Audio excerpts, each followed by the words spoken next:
¿Qué tal, amigos? Muy bienvenidos un día más a Con Ánimo de Lucro. Ya saben, este espacio de información y análisis económico de confianza, este oasis para la economía entendida desde el lado correcto de la historia. Aquí defendemos la libertad, la prosperidad, la propiedad privada y el respeto a la búsqueda de la felicidad.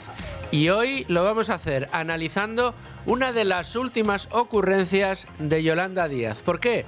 Bueno, pues porque también hay que poner puntos sobre íes a algunas de las cuestiones que se están planteando desde el Ministerio de Trabajo. Una de sus obsesiones no es únicamente el tema de la rebaja de la jornada laboral, tampoco el salario mínimo interprofesional.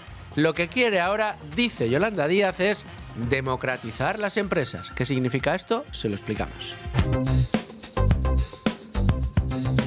Bueno, es uno de los viejos mantras de la izquierda que utilizan la palabra democratizar para casi absolutamente todo, pero que en este caso a lo que se refiere es que quiere poner en marcha el gobierno, y así lo propone la señora Yolanda Díaz, algo que se llaman incentivos para que exista una mayor participación de los trabajadores en los órganos de dirección de las compañías, incluidos los consejos de administración. Así lo proponía Yolanda Díaz.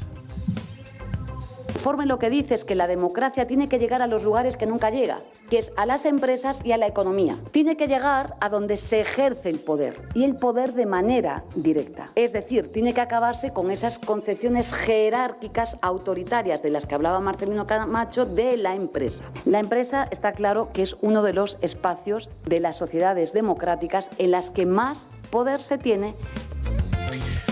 Claro, así planteado, como lo hacía Yolanda Díaz, uno puede pensar que, y acertaría, que lo que quiere hacer Yolanda Díaz es que en el seno de los órganos de dirección de las compañías españolas no exista, primero, una jerarquía, segundo, una línea de trazabilidad de la toma de decisiones que termine redundando en el beneficio de los propios propietarios de las compañías, que son en última instancia sus accionistas. No. Lo que ella propone es que las direcciones o las decisiones dentro de las compañías se tomen de manera consensuada, casi de manera asamblearia, con la concurrencia también de los empleados. Sin embargo, esto establece una máxima, o establece una falacia, mejor dicho, que no tiene nada que ver con la realidad.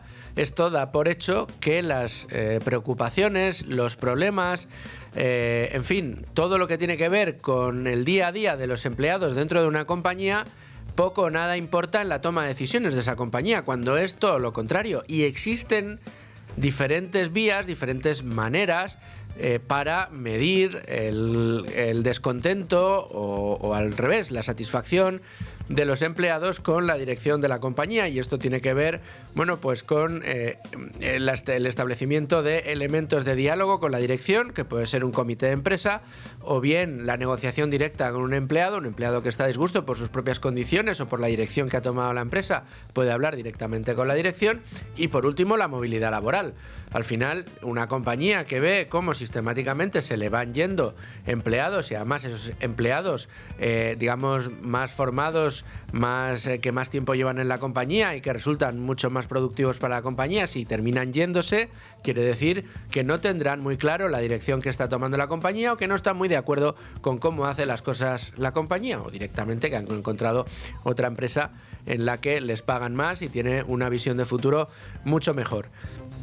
Estos son elementos, yo creo que muy importantes, de los que goza el trabajador para expresar su opinión y para tratar de influir en la marcha que lleve una compañía. Pero eso es diferente a que, como decía Yolanda Díaz, se rompa, se quiebre la jerarquía establecida en la toma de decisiones de una empresa y que sea al final una decisión tomada en consenso, a mano alzada en una asamblea y con la concurrencia de los empleados. Sin embargo, la fórmula que ha puesto en marcha el gobierno, propuesto por Yolanda Díaz, es una fórmula no tan negativa, y vamos a tratar de explicarnos.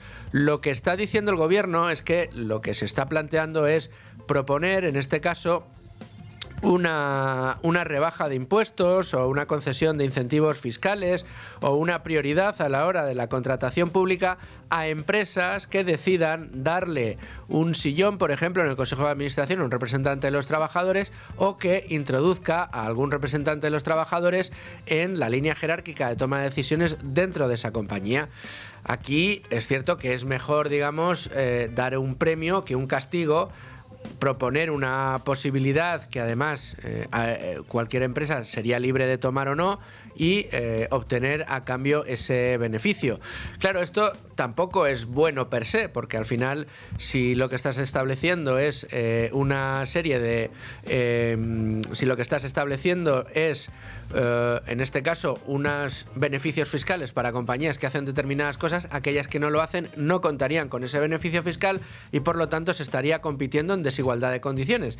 Con lo cual eso es una distorsión que tampoco conviene al mercado. Pero en cualquiera de los casos es mucho mejor esto que directamente se imponga por ley una decisión de estas características. ¿Qué es lo que pasa? Bueno, pues que una decisión de este tipo, cuando alguien mete a los trabajadores en los órganos de decisión, estás multiplicando los conflictos, tiendes a politizar las decisiones que deberían guiarse por criterios económicos y de visibilidad a largo plazo y de viabilidad a largo plazo, y además, como estábamos diciendo, la voz de los trabajadores ya se escucha, no es algo que esté acallado o que falte, en este caso, transparencia. Forzar en última instancia la entrada de los asalariados en los consejos de administración, ya sea por obligación legal o por presión fiscal indirecta, no necesariamente mejora la cooperación interna y en muchos casos la empeora. Ahora, quien nos escuche, quizá muchos de ellos dirán, bueno, pero ahí tenemos el caso de Alemania. Cierto, en Alemania hace décadas distintos regímenes, existen desde hace décadas distintos regímenes de cogestión obligatoria, lo que permite tener resultados medibles de este tipo de políticas. Los resultados es que no existe un consenso general sobre el supuesto éxito de esta iniciativa, más bien al contrario. Lo que nos dicen los números actualizados y estudiados por diferentes expertos y especialistas en el país, lo que nos está diciendo es que las compañías que han establecido estos métodos de cogestión, metiendo en los órganos de dirección y en la toma de decisiones de las empresas a los propios trabajadores, de media reducen su valor respecto a otras compañías en un 26%. Es decir, que lo que está cuestionando estos estudios es que esa cogestión sea capaz de crear valor para la empresa. Es decir, que en el mejor de los casos la cogestión no añade ningún valor, sino que en el mejor de los casos lo que conseguiríamos es no hundir la productividad. Hasta la fecha, en los casos estudiados, el mejor de ellos es el que reduce en un porcentaje importante el valor de la compañía, pero no lo termina hundiendo. También tenemos el caso sueco. En los 70 y en los 80 se impulsó el plan Meitner, que quería transferir progresivamente la propiedad de las empresas a fondos controlados por los trabajadores mediante la apropiación de beneficios, lo que no era una nacionalización, sino una socialización gradual y, eso sí, forzosa. El resultado fue un rechazo social masivo. En el 83 más de 100.000 personas se manifestaron en Estocolmo en contra de este plan. En definitiva, este plan para democratizar las empresas que ha exhibido Yolanda Díaz, incluso cuando se presenta como un incentivo fiscal y no como una obligación directa, no termina de empoderar al trabajador. Lo que hace es politizar la empresa, distorsionar la competencia y debilitar la neutralidad del sistema tributario, como hemos explicado al principio. En esencia, más que una modernización de la economía productiva, lo que supone es un regreso a debates que ya se han resuelto por la experiencia histórica y la evidencia económica, y no precisamente a favor de quienes hoy los recuperan.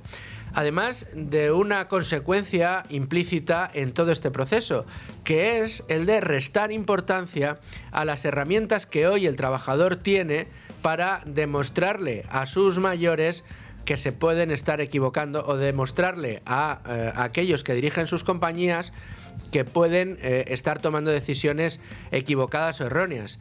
El poder que tiene hoy un trabajador, si ha conseguido, establecerse dentro de la compañía, convertirse en una pieza clave para la productividad de esa compañía, si renuncia a seguir en esa compañía, está estableciendo una capacidad de presión muy importante para esa empresa. ¿Por qué? Bueno, pues porque se ha podido convertir en un elemento insustituible, y si ese elemento se le va, la empresa no le queda otra remedio que reflexionar cuál es la dirección que está tomando cuando todo el talento que tiene se le termina yendo. Y esto es muy importante, y es una fuerza muy importante que tiene el trabajador, y que hoy existen además vías de comunicación para trasladarlo a la compañía. Cosa distinta es la toma de decisiones. Al final, la toma de decisiones se delega sobre un equipo directivo con la formación y la experiencia suficiente como para inferir que va a llevar esa compañía a sus máximos de productividad y de generación de riqueza posibles, para así repartirla entre sus legítimos propietarios, que son los accionistas. Claro, si ahí metes un elemento más político que económico, que es meter al trabajador, en realidad no estarías introduciendo elementos de criterios económicos en busca de productividad a la dirección de la compañía, sino otro tipo de toma de decisiones que tienen que ver, bueno, pues qué sé yo, con las jornadas laborales, con el establecimiento de vacaciones, o váyase usted a saber qué otros asuntos se pueden plantear en este tipo de organismos. En definitiva, algo interesante, algo que genera controversia, algo que ya se ha puesto en marcha en otros países sin mucho éxito y que ahora se está planteando aquí. De todo esto vamos a hablar hoy, lo vamos a hacer en profundidad, pero antes vamos a repasar otras informaciones económicas del día y, por supuesto, la portada de Libre Mercado. Vamos a echar ese vistazo a las noticias más importantes de la portada de Libre Mercado en el día de hoy, que empieza por el gasto extraordinario, ese gasto, en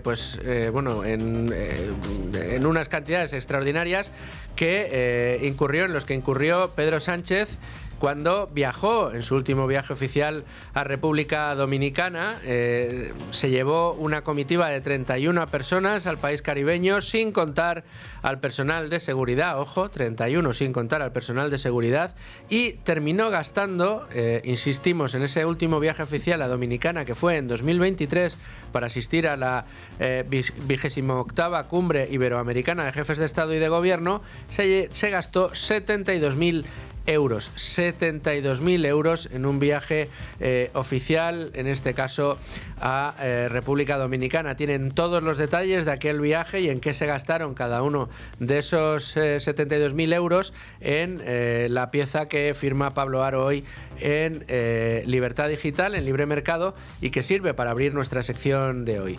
Más asuntos en la portada de Libre Mercado por parte de Miguel Puga. Nos cuenta cómo el gobierno se protege de los ocupas con puertas blindadas mientras niega el problema que tienen los ciudadanos. Ya saben que para el gobierno el problema de la ocupación es un problema absolutamente inventado. Es un invento de la fachosfera, de la ultraderecha reaccionaria, de los medios de comunicación que somos libelos ultras que no puede creerse nadie, y que por lo tanto es un problema inventado. Bueno, nada más lejos de la realidad. Entre otras cosas, esta información lo prueba. Mientras el gobierno favorece de forma sistemática a los ocupas en claro prejuicio de la población, él mismo se protege ante un ocupa que niega, ante una ocupación que niega. Insisto, este es el resumen de la información que nos ofrece hoy Miguel Puga, y que nos cuenta cómo, pues para instalar medidas de seguridad en locales del centro comercial de Barcelona Moda Shopping, situado en la avenida Marina 16 de Barcelona, el Ministerio de Hacienda, a través de la Secretaría General de Dirección del Patrimonio del Estado, pide que se pongan puertas antiocupación dentro de ese establecimiento. Si esto no es querer cuidarse de la ocupación, que venga Dios y lo vea. Pero bueno, según el gobierno, esto no es ningún problema en España. Ya saben que aquí esto de los ocupas nos lo estamos inventando los medios de comunicación todos los días. Más información, oye, y de la buena.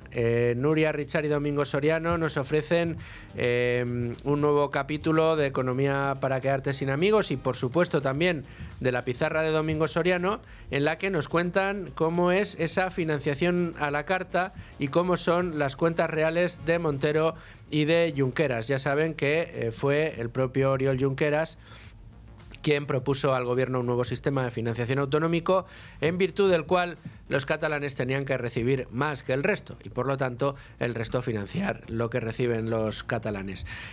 Una pieza muy importante que viene con un resumen muy esclarecedor dentro del libre mercado. Y terminamos con la información que nos sirve hoy de percha y a quien no he mencionado en mi exposición anterior, pero que es el autor de la noticia que hoy nos permite hablar de este asunto en el programa, y es Diego Sánchez de la Cruz, que firma la noticia "Así fracasó en otros países el asalto a las empresas que prepara Yolanda Díaz con los sindicatos". Diego Sánchez de la Cruz nos cuenta cómo el gobierno estudia esas rebajas fiscales para premiar la cogestión, una medida intervencionista que ya ha fracasado en otros países donde se ha querido poner en marcha, como el caso sueco o el caso alemán.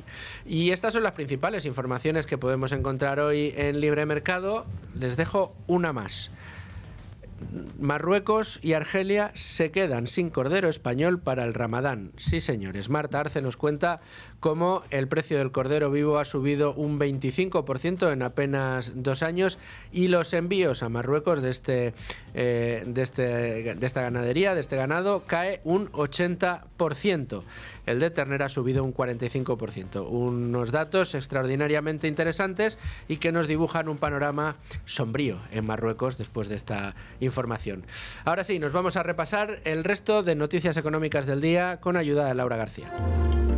Vamos ya con el resto de noticias económicas del día con ayuda de Laura García. Laura, ¿qué tal? Muy buenas tardes. Buenas tardes, Luis Fer. Vamos allá. España toma posiciones para presidir el Banco Central Europeo. Así es, según publican varios medios de comunicación, España está en la carrera para dirigir el Banco Central Europeo si finalmente Christine Lagarde decide retirarse antes de terminar su mandato.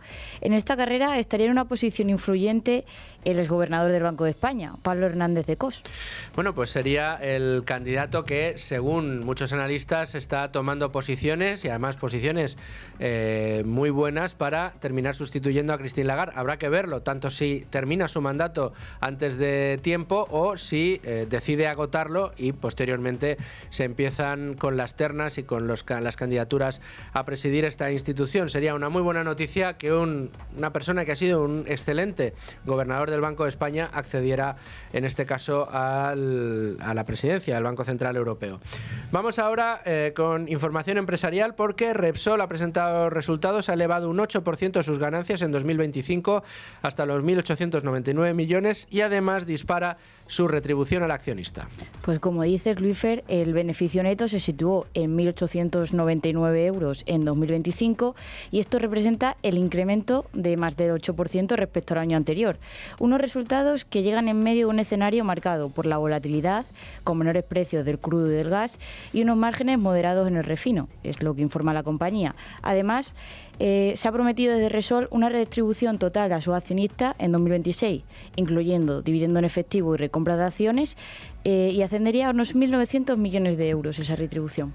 Fantástico. Bueno, pues más información relativa al mercado de la vivienda, porque tenemos el dato de firmas de hipotecas sobre vivienda. ¿Qué creen ustedes? ¿Que ha subido o ha bajado? Pues ha subido un 17,8% en 2025, que es una cifra récord en los últimos 16 años. Y es que el número de hipotecas constituidas sobre vivienda se ha disparado en 2025 casi un 18% y ha superado el 500.000 de préstamos, la mayor cifra anual desde 2010, según los datos difundidos por el INE. Se trata del segundo año consecutivo en el que aumenta. El importe medio de las hipotecas concedidas para vivienda ha subido un 12,6% en 2025 y se ha situado en los 163.700 euros, mientras que el capital prestado se disparó más de un 32%. Es decir, esa pregunta que nos hacemos recurrentemente, ¿pero quién puede comprar vivienda a estos precios? Pues se sigue comprando y se sigue prestando dinero para comprarlas. Esto es lo que no le quiere entrar en la cabeza al gobierno. Si ustedes están constriñendo la oferta e incentivando la demanda, pues con esas regularizaciones masivas, con anuncio de ayudas, con anuncio de más vivienda pública, pues lo que hacen es alimentar una demanda, aparte de alimentar una demanda de compra porque han desincentivado la del alquiler, dado que con sus decretos antidesahucios lo que están haciendo es convirtiendo el alquiler en un mercado absolutamente prohibitivo. Es decir, que si ustedes hacen que cada vez haya menos oferta de vivienda y cada vez haya más demanda de vivienda, los precios van a seguir subiendo. Y estos datos que da el INE demuestran que así sigue siendo. Vamos ahora con Funcas, que sí, aunque dice que va a subir el PIB más de lo que había dicho, le va a echar el agua al vino al discurso triunfalista del gobierno. ¿Por qué? Porque la tendencia es de desaceleración y no de crecimiento. Así es, Luisfer. Según la Fundación de la Caja de Ahorro, el PIB crecerá una décima más en 2026, hasta el 2,4%, pero con menos demanda nacional y una aportación negativa del sector exterior, que llevará el PIB hasta el 1,8% en 2027. Esto se traduce en que la tendencia que dibuja Funcas difiere, y mucho, de lo que presume el Ejecutivo, quien sigue manteniendo que la economía española es la envidia de la Unión Europea y que nuestro PIB va como una moto. Y terminamos hablando de deuda pública que sigue creciendo. Sí, y el Tesoro Público Español ha colocado este jueves 5.430 millones de euros nuevos de deuda en una subasta de letras a medio y largo plazo, ofreciendo una rentabilidad marginal del 3,17% por las obligaciones a 10 años. El Tesoro ha cerrado esta emisión en un mes marcado por la decisión del Consejo de Gobierno del Banco Central Europeo de mantener sin cambios los tipos de interés. Pues muchas gracias, Laura. Hasta aquí las noticias económicas más importantes y más destacadas del día. Nos vamos ahora sí a la tertulia. Pues llegamos en apenas unos segundos a las 12:30 de la tarde, 11:30 en Canarias. Seguimos en directo en Con Ánimo de Lucro y lo hacemos ya en tiempo de tertulia. ¿Y quién me acompaña hoy? Bueno, pues estoy muy bien acompañado. Tengo que decir que hoy, por cuestiones que no vienen al caso, no podemos contar con Rubén Folgueras, pero hacerlo mañana ya sin falta. Pero estoy súper bien acompañado de Fernando Pinto, profesor de la Universidad Rey Juan Carlos, de Economía Aplicada y colaborador de este programa. Sí, señor, Con Ánimo de Lucro y con Fernando Pinto. ¿Qué más quiere? Hasta que no pasa un número de programas. Buenas tardes, Luisfer. No te consideran colaborador, ¿no? No, bueno, aquí tiene que ser... Tú aquí eres colaborador, eres uno de los especialistas a los que acudimos siempre y además te tengo que agradecer la amabilidad que tienes todas las semanas de estar con nosotros para tratar de acercar conceptos en algunas ocasiones complicados y hacerlos más masticables para nuestra audiencia. Y en este caso te voy a pedir uno que no solo es complicado, sino que además goza de muy buena prensa. Y goza de muy buena prensa porque como se ha puesto en marcha en países donde supuestamente son muy buenos en el plano económico, como Alemania, pues ya es como el sello de calidad. ¡Ojo!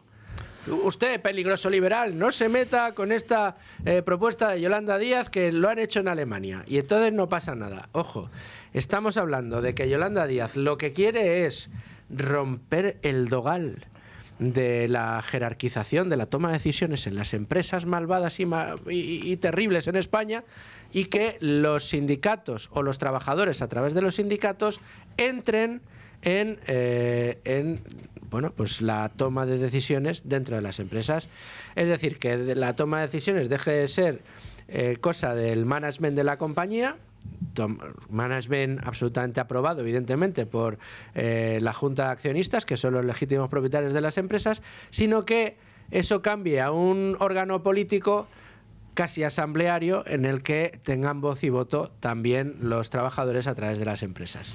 Vamos a empezar a desmontar el castillo. Bueno, no sé si a desmontar el castillo, porque el castillo queda desmontado cuando para la redacción de una ley tienes en cuenta países como Suecia o Alemania como ejemplo, en los cuales está más que demostrado que este sistema ha fracasado. Segundo, lo que propone o pone encima de la mesa, en este caso la señora Díaz, es algo que ya está inventado. La diferencia es que los trabajadores de las empresas pueden participar del capital de las mismas de manera voluntaria, pero aquí lo que se trata es que participen de manera coercitiva. Es decir, ¿qué es lo que se está intentando imponer? Pues bueno, es una lucha como la que ya llevamos viendo durante bastante tiempo de este gobierno por dilapidar de alguna manera el sistema capitalista, ¿no?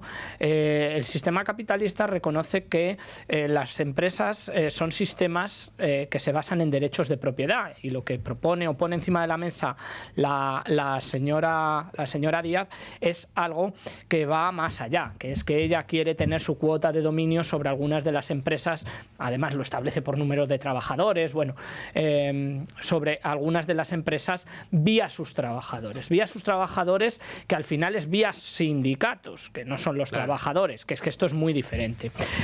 Aparte, ¿quién impide a día de hoy que un trabajador de una determinada empresa pueda participar del capital de las mismas? Nadie.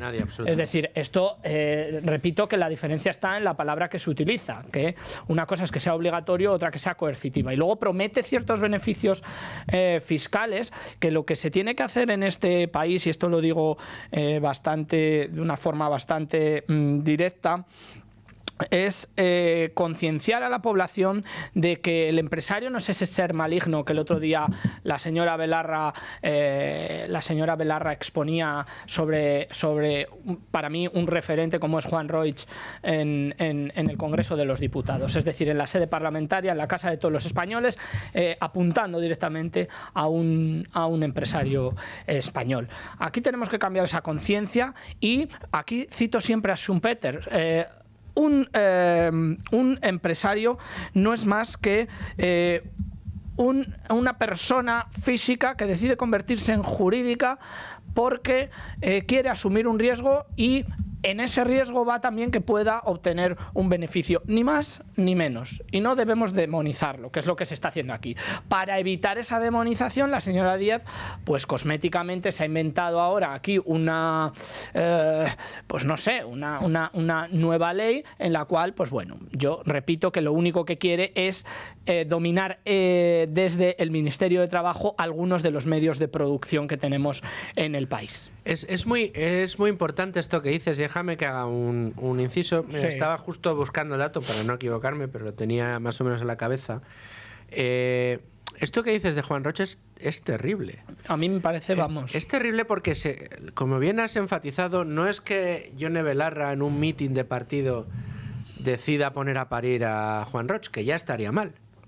Pero es que lo hace en la sede de la soberanía nacional, hablando de un empresario que da trabajo a decenas de miles de personas en nuestro país y en otros, porque recordemos que también Mercadona tiene presencia en otros países, que forma parte de la solución alimenticia de muchos españoles, tiene la mayor cuota de mercado. De hecho, tiene salarios un 25% por encima del salario mínimo. Desde luego que sí. Mucho cuidado. Y además... en media hablo, No solo eso, sino que tiene una parte de los beneficios que los reparte directamente entre sus empleados, sino que estaba echando ahora mismo el vistazo. En 2024, que es el último dato al que he tenido acceso, solo en impuestos Mercadona ingresó en las arcas del Estado 3.000 millones de euros. 3.000 millones de euros son en el Estado. 3.000 millones de euros en las arcas del Estado que sirven para pagarle el sueldo a todos los diputados, para mantener la estructura del Congreso de los Diputados y para pagarle el sueldo a la señora Yone Belarra. Y la señora Yone Belarra se da el gusto de, en la sede de la Soberanía Nacional, atacar a un empresario que, como digo, da trabajo a tanta gente. Y ya no a quien da trabajo, es que, de nuevo, hay auténtico furor por Mercadona en prácticamente toda la población española, o en una parte muy importante, porque tiene buenos productos a muy buen precio.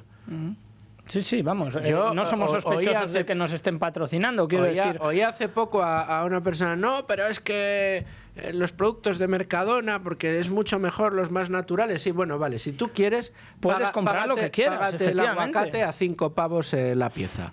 Si quieres, págate el plátano a 12 euros y te vas directamente al proveedor canario que te los venda. Pero si uno no es rico o millonario para poderse permitir una compra de esas características, tienes unos productos extraordinarios a un precio buenísimo en los supermercados de Mercadona. Bueno, pues a este señor, la señora Belarra, se empeñó en acusarle públicamente, y me parece un auténtico desastre. Perdón por la...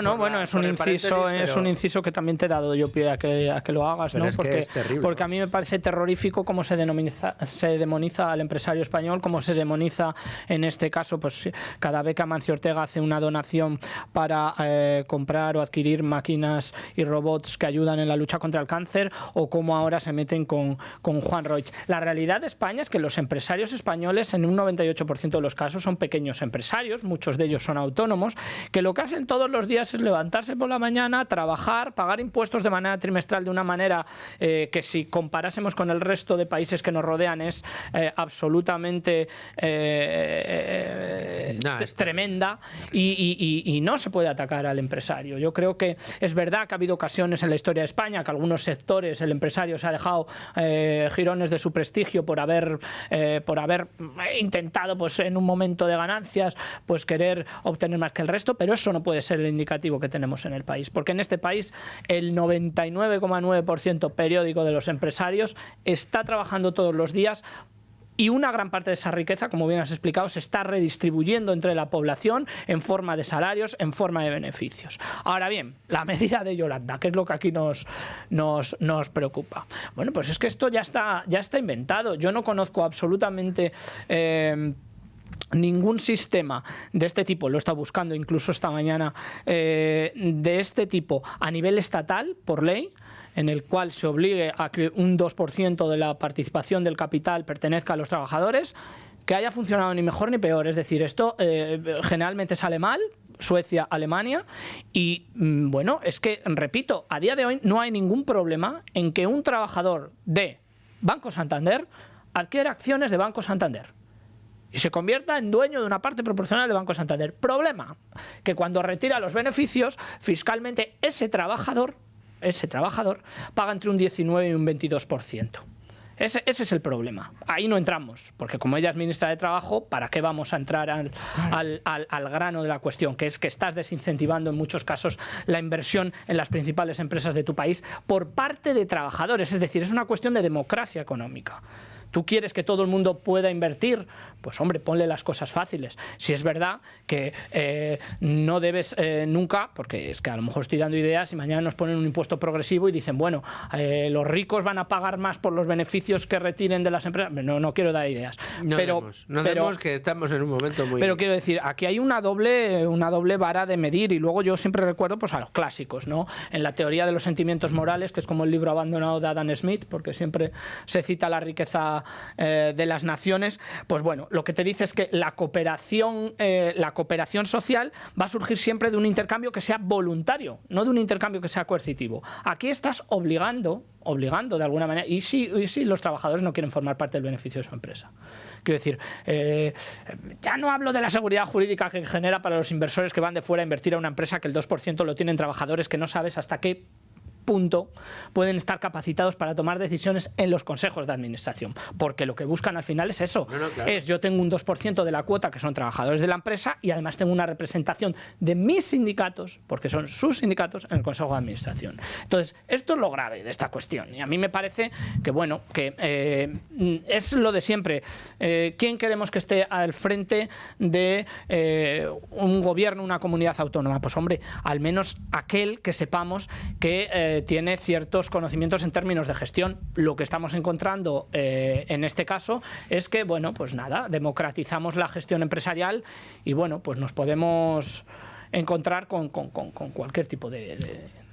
¿Te parece que escuchemos argumentos que nos da la señora Yolanda Díaz y la vamos contestando? Me parece. El informe lo que dice es que la democracia tiene que llegar a los lugares que nunca llega, que es a las empresas y a la economía. Tiene que llegar a donde se ejerce el poder, y el poder de manera directa. Es decir, tiene que acabarse con esas concepciones jerárquicas autoritarias de las que hablaba Marcelino Camacho de la empresa. La empresa está claro que es uno de los espacios de las sociedades democráticas en las que más poder se tiene.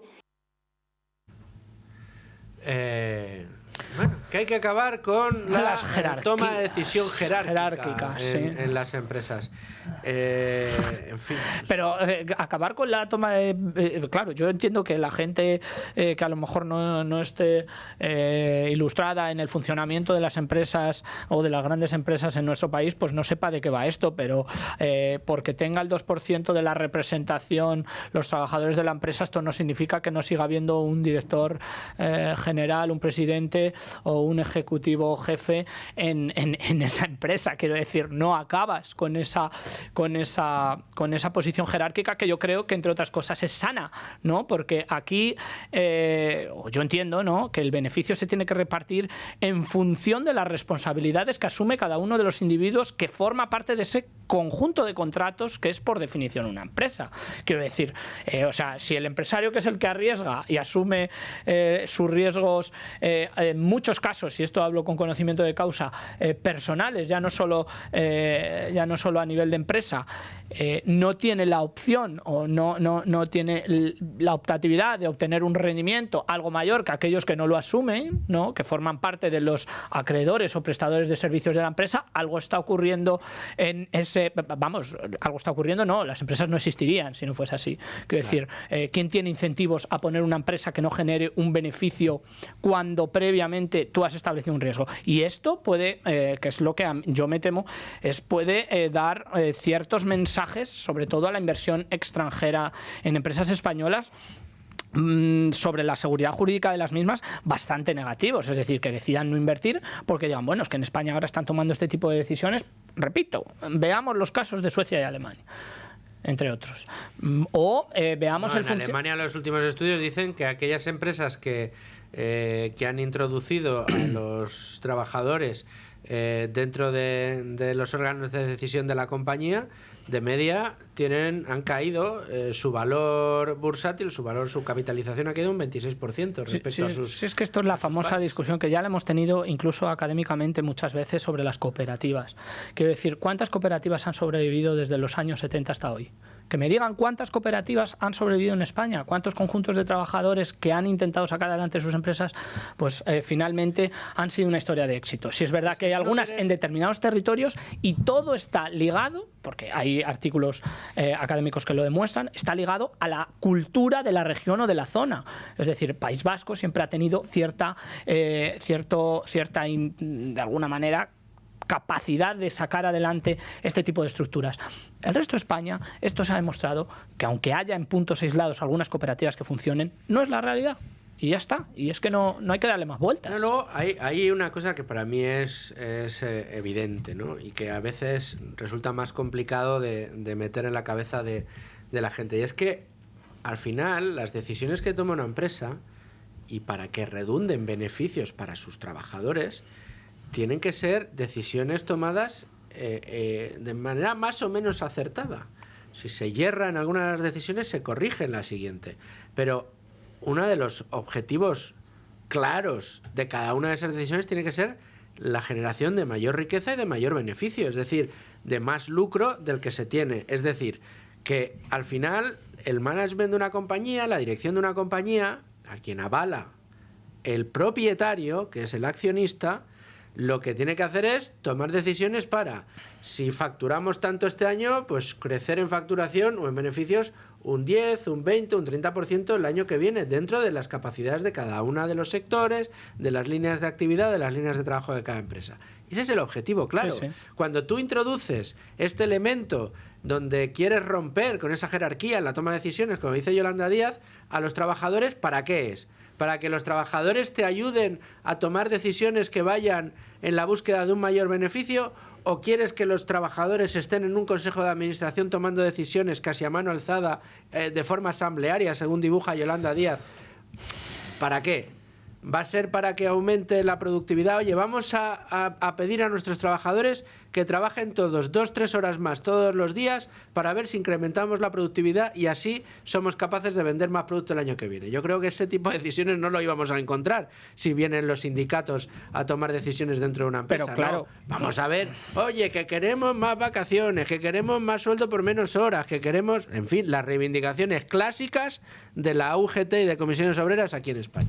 Yo en esto soy bastante directo. El empresario tiene por único objetivo, esto es así, maximizar el beneficio, y se acabó, sujeto a un coste. Esa es la misión a un coste empresarial. total, y dentro del coste total hay salarios, hay pagar la luz, hay que pagar el alquiler de un local, etcétera. Y si nos desviamos de esta mirada o de este criterio, pues evidentemente estamos ante el establecimiento de otro tipo de sistema económico que puede ser mejor o peor, pero que tampoco aclara muy bien todavía en qué se va a enfocar la señora Díaz, porque no es lo mismo que la representación la adquiera un 2% de los trabajadores de una forma democrática, es decir, voluntaria, es decir, que se diga ponemos el 2% del capital a disposición de los trabajadores y los trabajadores que quieran participen del mismo, o va a decidir vía sindicatos ella quién va a participar de ese 2% y por qué va a participar de ese 2%, que esto es muy diferente. Es decir, en la toma de decisiones pueden participar los trabajadores de forma absolutamente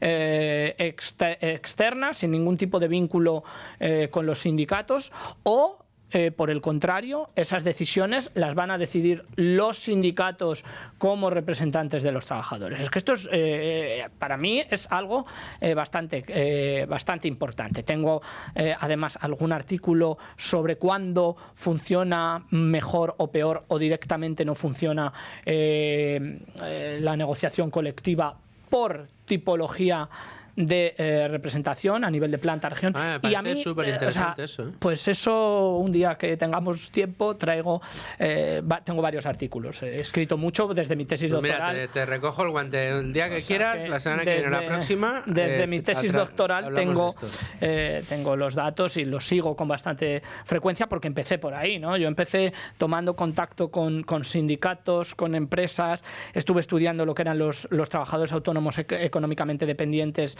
a nivel España y luego a nivel europeo. Y podíamos en muchos casos, o pude en muchos casos contrastar, pues que bueno, que muchas veces las cosas no funcionan porque la representatividad o la cobertura de un sindicato sobre su propia empresa es la que es. Es decir, muchas veces están tomando las decisiones, ellos dicen democráticamente. A mí me gustaría saber qué tiene de democrático que te representen UGT y comisiones obreras y no te representes tú mismo, pero... Vamos, si te parece, a escuchar otro argumento de la señora Yolanda Díaz y la contestamos. Damos cumplimiento al plan de actuación normativo del Gobierno de España. Damos un paso más. Damos cumplimiento a la doble promesa del 129.2, que los poderes públicos promuevan eficazmente diversas formas de participación en la empresa, son diversas y múltiples, hay que leer el informe, y 2, que establezcan los medios para facilitar el acceso a las personas trabajadoras a la propiedad de los medios de producción, además del fomento del cooperativismo en nuestro país. Es que, si me apuras, Fernando, es que me parece estar oyendo hablar un discurso del siglo XIX. Bueno, es que ella lee la ley, no ha dicho nada. Ella coge, lee la ley y la interpreta como ella quiere, es decir, es juez. Claro. Ella es juez y entonces la ley y la norma ella la interpreta como que la participación, entonces puede decidir el gobierno cómo se participa en las empresas, lo cual a mí ya me parece, o sea, ya no te lo digo por mi propia ideología, me pongo como un economista técnico que me intento abstraer de todo lo que pienso ideológicamente, ¿no? Me parece terrorífico. Es decir, ¿cómo que va a decidir el gobierno cómo se participa en las empresas cuando son agentes económicos completamente diferentes? Que es lo que no nos queda claro. Es decir, la empresa tiene su rol, el Estado tiene su rol y las familias tienen su rol dentro de una economía. Si ya empezamos a mezclar, entonces ya no sabremos ni lo que es una empresa, ni lo que es el Estado, ni lo que son las familias. Y esto es, desde mi punto de vista, muy grave.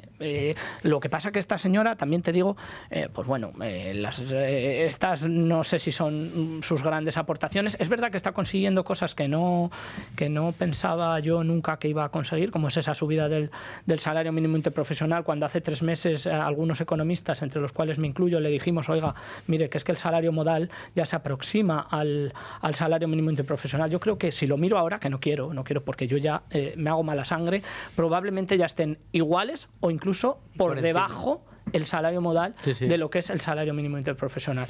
Lo cual en una economía dices, bueno, Entre el salario modal, el ingreso mínimo vital y las prestaciones por desempleo, estamos diciendo que la gran mayoría de trabajadores en España, la gran mayoría de personas en España están cobrando lo mínimo que se despacha. Sí, sí. Han conseguido, sí, no, a ver, probablemente puedan presumir de que están acabando con las desigualdades porque están igualando a todos por debajo. No, bueno, mira, yo por ejemplo que conozco bien cómo se diseñó el ingreso mínimo vital, sé quién lo hizo y sé que se hizo con rigor y con criterios técnicos. Lo que pasa es que se olvida muchas veces para qué se conciben este tipo de ayudas. Esto es la última red a la cual se tiene que sujetar el individuo en una sociedad, porque la sociedad de otra manera no te protege. Sin embargo, cuando uno escucha a los titulares del gobierno es ya tenemos 2 personas bajo el amparo del ingreso mínimo vital. Esto no nos puede enorgullecer. Si eso tiene que ser una medida, primero, residual y segundo, sujeta a unos criterios muy estrictos. Pero bueno. Pero no presumen de que cada vez más gente cobra el salario mínimo y de que cada vez más gente cobra el ingreso mínimo vital y de que cada vez más gente está protegida por la protección por desempleo. Entonces, claro, si esa es tu máxima, si de eso es de lo que te presumes, pero vamos a ver, ¿en qué momento han cambiado las tornas de esta manera? A mí, ¿en qué momento? Realmente esto me parece bastante preocupante. Y en el plano empresarial, que era lo que nos ocupaba, yo me fijé mucho, y aquí lo recogemos todos los días en la careta de entrada del programa, la frase que pronunció Pedro Sánchez hace ya un par de años en sede parlamentaria, cuando dijo que su intención era la de que el Estado regulase cada vez más ámbitos dentro de la economía y que entrara en las empresas españolas. Y lo culminó con la frase: Keynes está más vivo que nunca.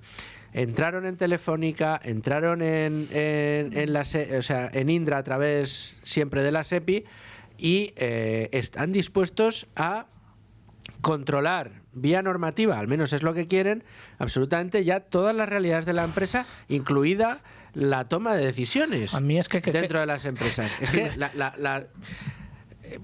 quiero decir, no sé, ya nos estamos acostumbrando a un nivel de propuestas encima de la mesa que hielan la sangre. A mí casi decir que Keynes está más vivo que nunca me parece tranquilizador. Yo creo que Marx está más vivo que nunca. Sí. Porque Keynes antes de morir se dio cuenta de que estaba equivocado, por lo menos se cayó el caballo. Bueno, y Keynes nunca dijo yo renuncio al funcionamiento del mercado tal y como lo concebimos. Lo que dijo es el mercado falla, que bueno, uno puede estar más o menos de acuerdo. O luego también le faltó una última obra que es a lo mejor hablar de que también el Estado falla, ¿no? Pero bueno. Esa no. Pero no le dio tiempo. No había estudiado los ferrocarriles españoles. Le tengo todos mis respetos como economista, pero bueno, a lo que vamos es, bueno, pues que se están poniendo encima de la mesa pues una serie de medidas sin primero, repito, y esto yo he escuchado muchas veces al exgobernador del Banco de España, a Hernández de Cos, y se me ha quedado grabado en la cabeza. Por favor, tenemos que mirar porque las políticas públicas se evalúen siempre ex ante y se evalúen siempre ex post. Aquí, en este gobierno, la forma de evaluar las políticas públicas es un globo sonda y vamos a decir hoy esto, a ver qué sensación hay entre nuestros técnicos, qué opinan, no nosotros, porque al final nosotros pues casi siempre vamos a estar en contraposición de esta señora, pero a ver qué opinan los economistas del Estado, qué opinan los diferentes organismos. No, usted tiene que traer la evaluación de esa política pública que quiere poner en marcha y decirnos si esto va a funcionar o no va a funcionar, que nosotros ya intuimos que no, obviamente, porque esto ya se ha dado en otros países. Eso requeriría tener un equipo de técnicos, bueno, la agencia de evaluación imparciales. No interesa. Lo que pasa es que se ha buscado un comité de expertos que ha ido diciendo tú síle, tú nole, tú síle, tú nole, hasta que tiene el comité de expertos que yo creo que no analiza, simplemente dice, a ver, ¿qué quiere usted que le pase a limpio? Yo siempre y aquí voy a ser muy directo, yo creo que la gente no trabaja si no le incentivas. Quiero decir, un comité de expertos que cobran una miseria, por muy buenos que sean los expertos, no creo que el resultado vaya a ser perder el tiempo en decirte a ti qué tal,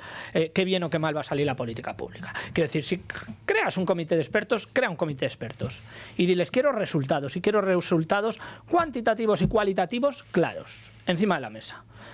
En América Latina funcionan bastante bien las agencias de evaluación de políticas públicas. Correcto, pero tienen que ser independientes. Claro. Aquí la cosa es que cada ministerio se ha creado su propio comité de expertos con expertos elegidos a dedo a los que se les dice no me evalúes esto. Es a ver cómo haces esto para que me salga bien, para que yo pueda anunciar esta medida, para que yo pueda anunciar esta otra medida. Y que luego los think tanks de referencia que tenemos en España, que son buenísimos, pues casi siempre cuando llevan la contraria en términos de políticas públicas, tanto FUNCAS, FEDEA, el Instituto Juan de Mariana, si llevan la contraria a aquello que el gobierno está poniendo encima de la mesa, entonces es que son neoliberales, entonces es que son fascistas, que aquí no se trata de esto, se trata de hacer lo mejor por el país. Y lo mejor para el país es evaluemos ex ante, evaluemos ex post las políticas públicas. Si ex ante sale mal, ¿para qué?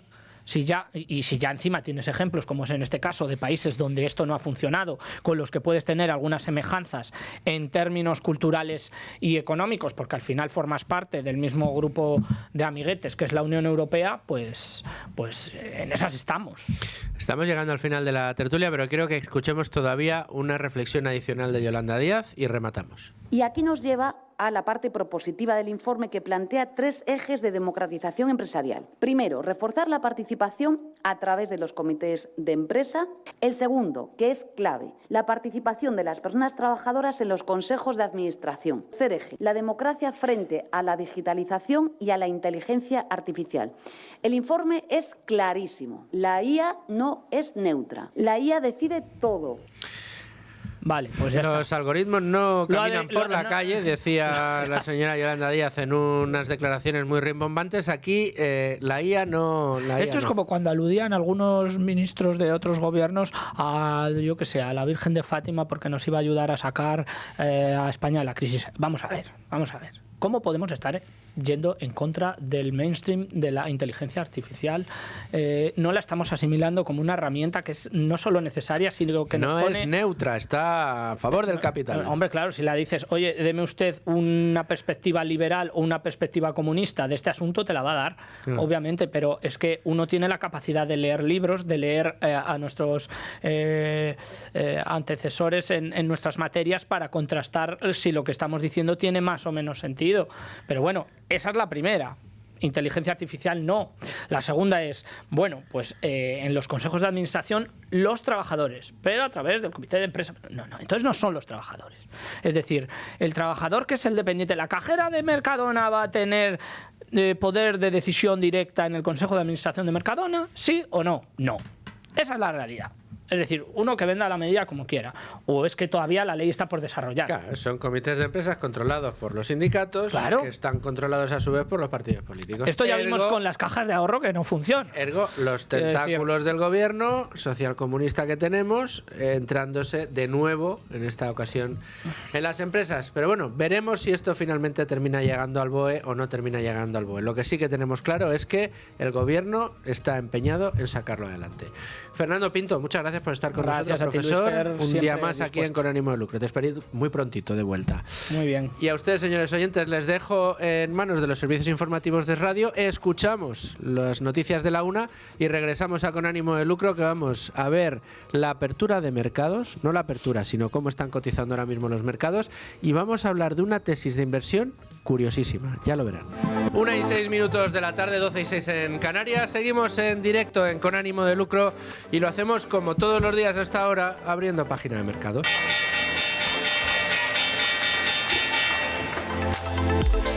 Página de mercados que pasa en este mismo instante por repasar la foto fija que nos ofrece nuestro selectivo, el IBEX 35. Ayer era capaz de conseguir de nuevo máximos históricos por encima de los 18.200 puntos para nuestra principal referencia en el mercado. Sin embargo, ahora mismo acumula una caída del 0,83%, ha perdido el nivel de los 18.200, de los 18.100 y cotiza en 18.047 puntos, un nivel que en cualquiera de los casos, y pese a la caída respecto al día de ayer, que es abultada, el 0,87%, sigue estando en unos niveles extraordinariamente importantes. Estamos hablando de niveles cercanos, rozando, rayanos a los máximos históricos por encima de los 18.000 puntos, que son en cualquier caso una situación muy propicia para nuestro principal indicador. ¿Cuáles son las compañías que más traccionan ahora mismo de nuestro selectivo?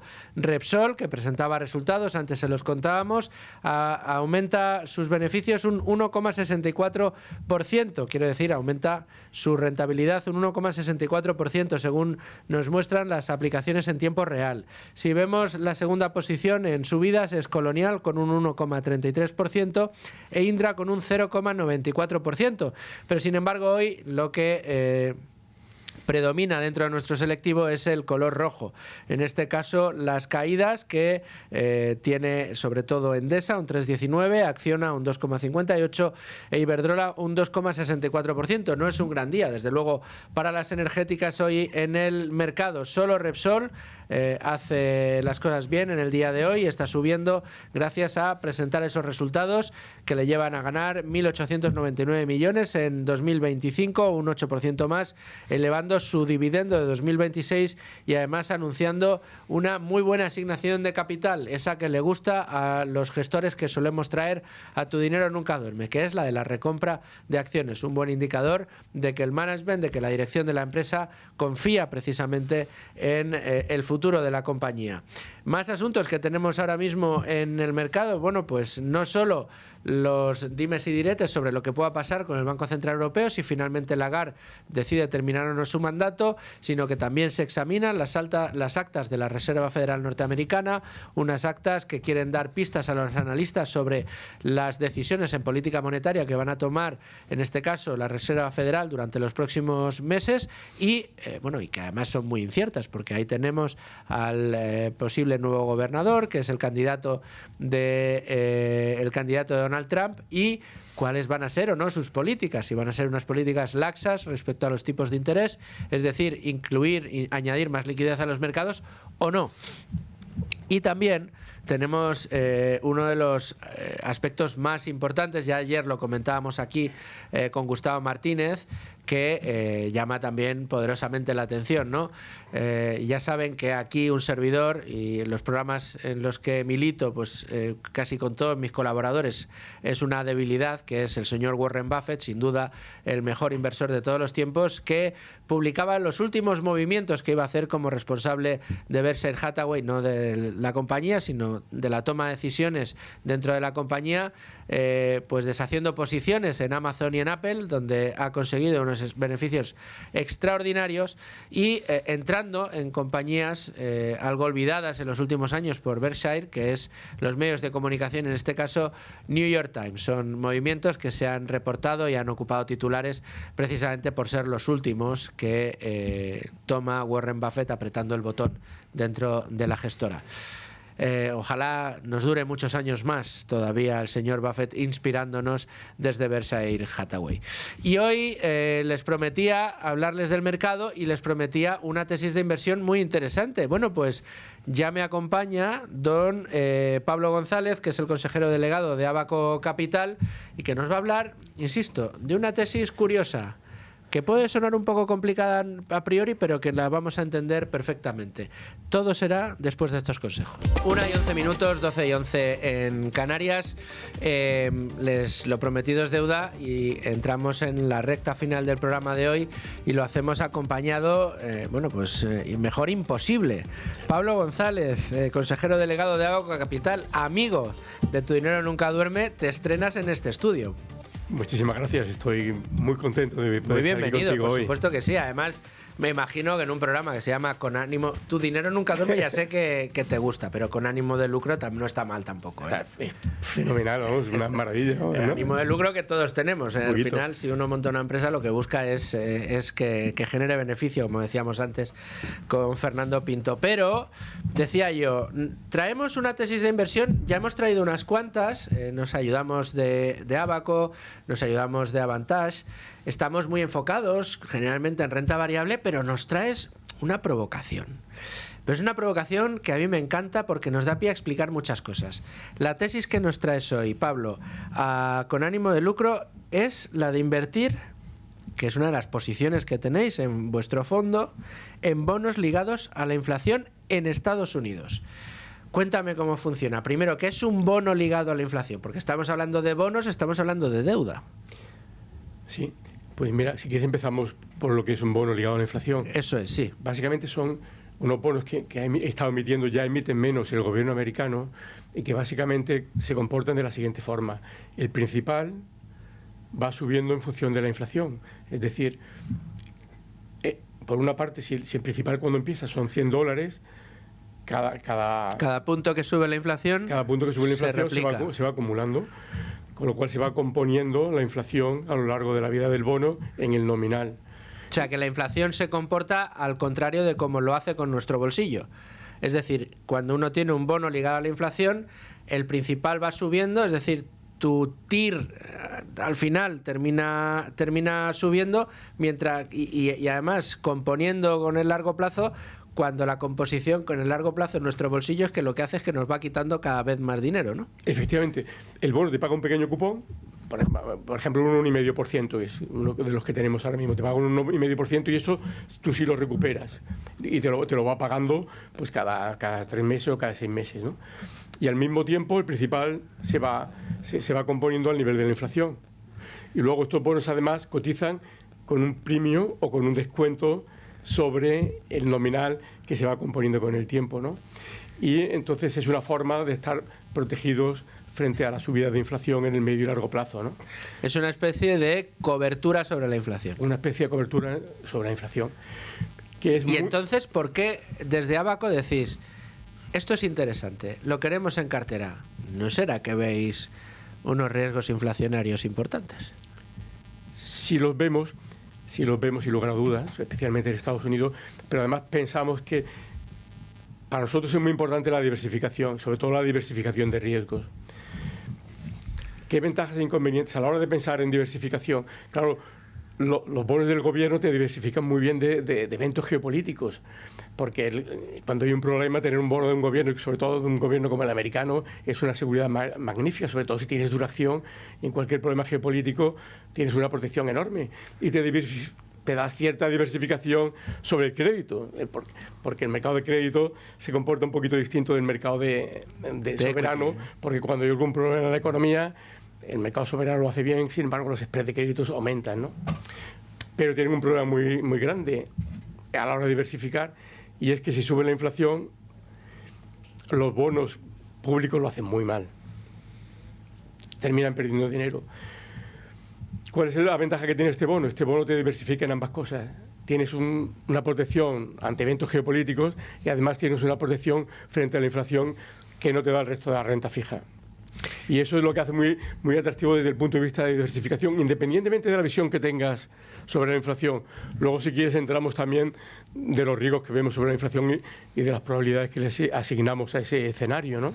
Pero ya ves que el portfolio te ayuda mucho en la composición del portfolio. Tienes mucha razón y es verdad que está muy bien visto, porque efectivamente al final dices, oye, ¿cuánto tiempo llevamos incrementando la masa monetaria? Pues fíjate, con los quantitative easing del pasado, muchísimo. ¿Cuál es el escenario que estamos contemplando en el medio plazo? Estábamos hablando antes del cambio en la presidencia de la Reserva Federal Norteamericana, con un candidato presumiblemente favorable a las tesis de quien le está upando, que es el presidente norteamericano, que tiene un serio problema de deuda y que le conviene generar inflación a través de la generación de mayores estándares de liquidez en el mercado, con tipos de interés más bajos. Claro, esto lo que puede hacer es que los bonos en cartera, si tienes deuda soberana de Estados Unidos, y este es el comportamiento que vemos en el medio y largo plazo, desde luego tus bonos iban a pasar las canutas, si se puede decir de esta manera, ¿no? Digamos, te iban a restar rentabilidad dentro del portfolio. Pero sin embargo, si introduces el elemento diversificador del bono ligado a la inflación en una economía como la norteamericana, al final lo que dices es, chico, yo no sé lo que va a pasar mañana. Yo con este bono me garantizo la inflación más 1,5 puntos.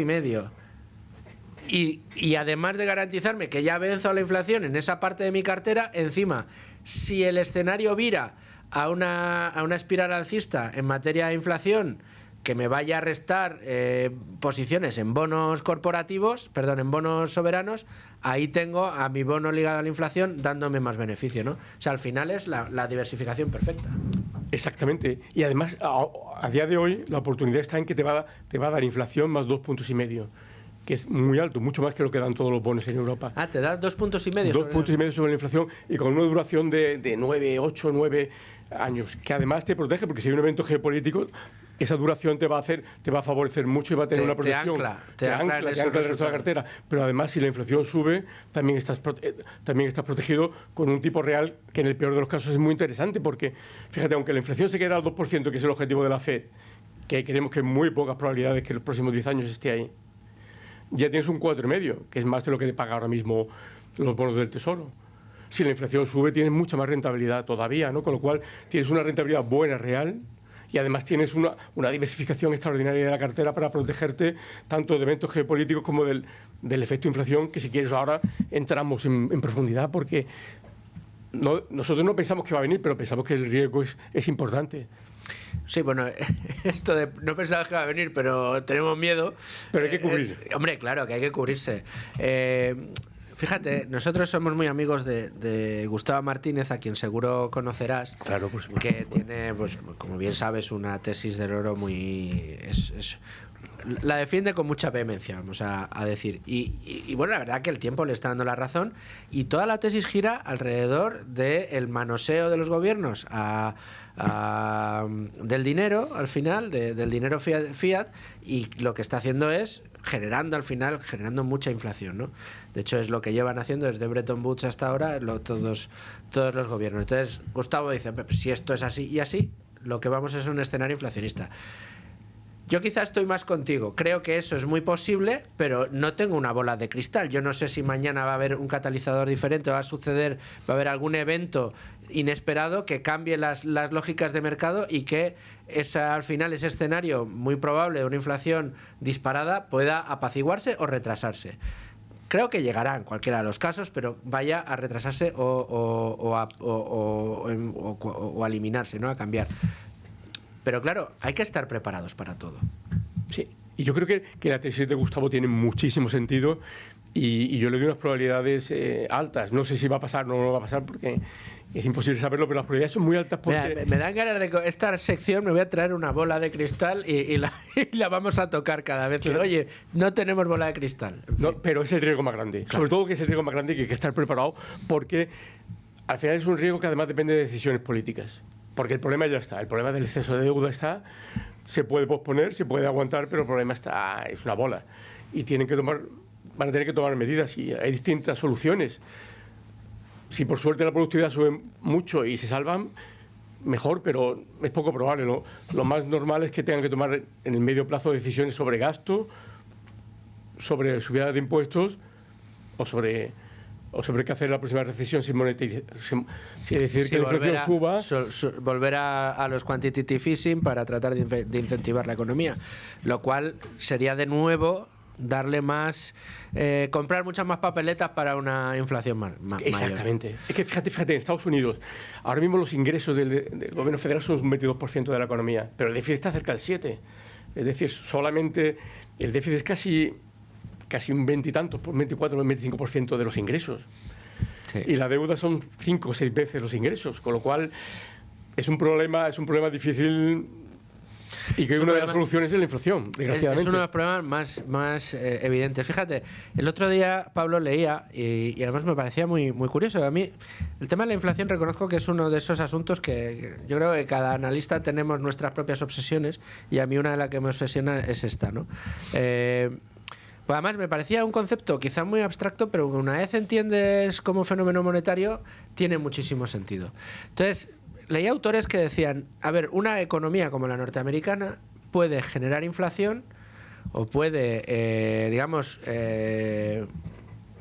imprimir dinero en la misma proporción que hace crecer su economía. Porque digamos de esa manera... si cada unidad monetaria representa una unidad de producción, pues si aumentas la producción, aumentas la unidad monetaria, digamos, empatas. Entonces, bueno, vale, pues vamos a ver qué ha ido haciendo la economía norteamericana con su Producto Interior Bruto y cómo la ha ido monetizando. Y resulta que si ha crecido de media al 2%, ha estado imprimiendo dinero en el 6, 7, 8% en algunos casos. Claro, joder, ese desequilibrio es muy grande. Pero te encuentras otros autores que tú les planteas esto y dices, sí, pero es que Estados Unidos puede exportar inflación, porque todo el mundo quiere dólares. Todo el mundo quiere dólares porque es la reserva de monetaria mundial. Entonces dices, bueno, también tiene sentido. Pero es que se le ha dado a la máquina muchísimo.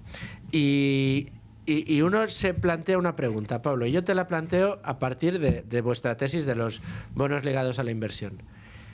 ¿Qué pasaría si una de las cosas que empieza a cundir en el mercado, qué sé yo, pues porque imagínate que se enciende otra mecha geopolítica en el mundo entre Irán y Estados Unidos y eso acaba en conflicto, si lo de Venezuela no sale como quieren, no sé, si la Reserva Federal hace un movimiento en falso, si de repente el S&P 500 cae en picado para tratar de cubrir el gap y volver a la reversión a la media, y empieza a haber cierta creencia dentro del mercado de que los dólares a lo mejor no son tan fuertes como han sido hasta ahora, y empiezan a volver dólares a Estados Unidos. La gente empieza a desprenderse de dólares. Claro, ese es un escenario que, adelanto, no quiero ver. Es que tiemblo en el caso de que se vea, ¿no? Totalmente de acuerdo contigo. Esa es la tesis. La tesis es Estados Unidos puede aguantar, mientras que todo el mundo crea que el dólar es la reserva, es la moneda reserva. Si se pierde la confianza en el dólar y se devalúa, no hay más solución que la inflación. Esa es exactamente la tesis, porque además el problema se compone por el déficit de cuenta corriente. El déficit de cuenta corriente americano en los últimos 10 años es un 3% de la economía. Es enorme. Eso ningún país lo puede sostener a medio o largo plazo, a no ser que crean que tú eres la moneda reserva y estén dispuestos a financiarte.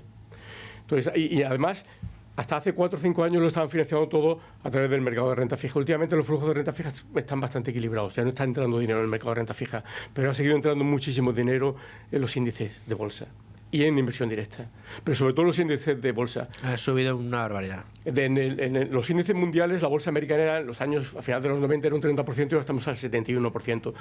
Si esos flujos se paran, una caída de la bolsa o lo que sea, y la gente pierde un poquito, tienen un problema. Para Estados Unidos la clave es mantener la confianza en su economía y en que siguen siendo la moneda de reserva. Si eso se pierde, la situación se complica muchísimo, muchísimo, y exactamente la mecánica en la que tú has explicado.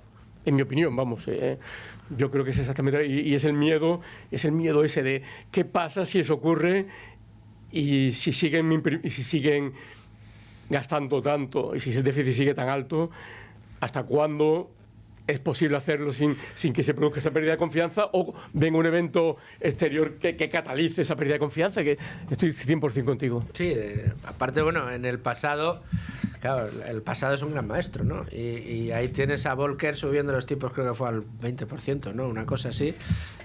Y tú hablas de esto y aquí todo el mundo dice, ¡hala, exagerado! Eso no lo vamos a volver a ver nunca más. Bueno. Ya veremos dónde lo vemos. Pero quiero volver a Abaco y quiero volver a esa posición que tenéis dentro del fondo. Vamos a recordarlo. Lo que tenéis en Abaco es un fondo mixto flexible. Esto lo que significa es que podéis tener dentro del fondo posiciones de deuda, o de bonos, renta fija, y posiciones de equity, de capital, de acciones, renta variable. ¿En qué porcentaje cada uno? Flexible. Lo que vuestro equipo de analistas decida. ¿Y qué peso le habéis dado a estos bonos de la inflación, ligados a la inflación, y por qué ese peso y cómo se está comportando? Ya presume un poco de resultados, hombre, ya que estamos aquí. Sí, la verdad es que los resultados son bastante buenos. Vamos, estamos, yo creo que el número 1 ahora a 10 años en Morningstar, en nuestra categoría, en Europa. Y la composición que tenemos ahora de la cartera, si quieres te la digo en general, básicamente tenemos un 5%. El resto de la parte de renta fija lo tenemos bastante a corto plazo. 5% de la cartera. De la cartera en bonos ligados a la inflación. En bonos ligados a la inflación, con duraciones altas, con duración 10 años de media. Luego el resto lo tenemos ahora mismo en bonos cortos, en bonos de 1 año o 2, porque... Casi monetario. Casi monetario. Tenemos que riesgo crediticio, pero no queremos coger mucha duración por todos estos problemas que estamos hablando, ¿no? Y tenemos como un 25% de la cartera, un poquito menos del 25% en renta variable. Pero en renta variable también queremos diversificar mucho. También tenemos estamos invirtiendo parte en emergentes, parte en empresas ligadas al petróleo. Queremos tenerlo bien diversificado porque creemos que estamos en un momento precisamente que hay que tener flexibilidad y muchas apuestas diversificadas por lo que pueda venir, porque creemos que estamos en un momento de cambio de ciclo y cambio de coyuntura. Lo que ha funcionado bien los últimos años parece que ya empieza no a funcionar, y yo creo que ahora emergentes creemos que lo puede hacer muy bien, petróleo y commodities, energía, creemos que lo puede seguir haciendo muy bien. Creemos que hay que tener, principalmente, yo te diría que sí, que los 70-80% son de menos de 2.000 millones ahora mismo. Wow. De la cartera. Sí, porque es lo que se ha quedado mucho más atrás, porque los índices, el diferencial que está habiendo entre todo lo que está indiciado y lo que se está quedando fuera de los índices en valoración es muy grande en estos momentos. Es donde realmente pensamos que están las oportunidades a medio plazo, ¿no? A ver si atino con la interpretación. Entonces, vuestra composición de cartera, lo que está buscando con esa diversificación y esas ponderaciones en los diferentes productos, no es una apuesta para que cuando llegue ese cambio de ciclo o ese cambio de coyuntura económica seáis los grandes campeones, cuestión para la que los riesgos que tomaríais sería enorme, sino para salir bien parado y salir bien en la foto. O sea, yo no voy a apostar a ser el gran campeón del próximo ciclo, pero quiero que mi cartera siga estando entre las mejores y siga estando soportando buenas rentabilidades sin necesidad de ser aquí el gran campeón, ¿no? Exactamente.